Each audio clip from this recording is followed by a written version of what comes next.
Star heroine Rashmika Mandanna career అప్రతిహతంగా సాగిపోతోంది.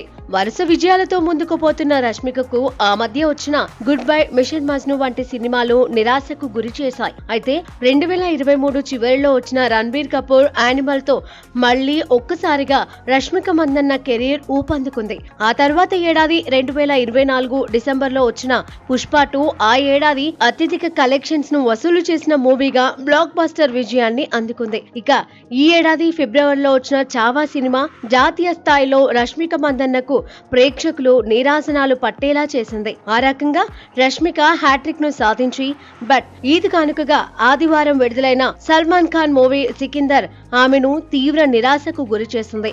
తమిళ దర్శకుడు AR Murugadoss తెరకెక్కించిన ఈ సినిమా రెగ్యులర్ ఫిలిం గోయర్స్ ను మాత్రమే కాదు, సల్మాన్ ఖాన్ అభిమానులను మెప్పించలేకపోయింది.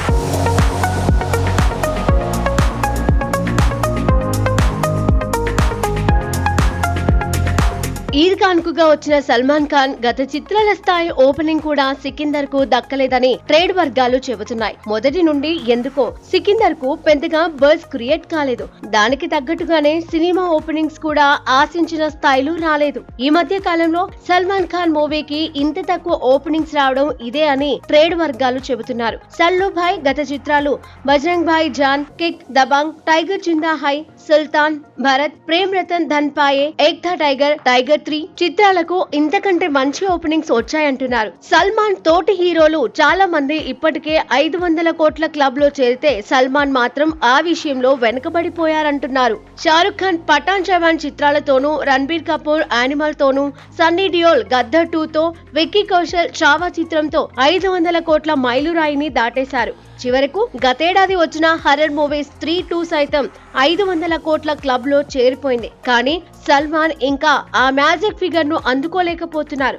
విశేషం ఏంటంటే రష్మిక మందన్న ఇప్పటికే ఆ మైలురాయిని 3 చిత్రాలతో దాటేసింది. ఆమె నటించిన యానిమల్, పుష్ప 2, చావాలు 500 కోట్ల క్లబ్ లో చోటు సంపాదించుకున్నాయి. కానీ ఇప్పుడు ఈ సికిందర్ మాత్రం 500 కోట్ల గ్రాస్ ను దాటడం కష్టమని అంటున్నారు. ఆదివారంతో పోల్చితే సోమవారం ఈద్ పండుగ సెలవు కాబట్టి కొంత కలెక్షన్స్ పెరిగే ఛాన్స్ లేకపోలేదు. అయితే పులి మీద పుట్రలా ఇప్పటికే ఈ సినిమా ఆన్లైన్ లో పైరసీ అయి చక్కర్లు కొడుతోందని బాలీవుడ్ వర్గాలు మొత్తుకుంటున్నాయి.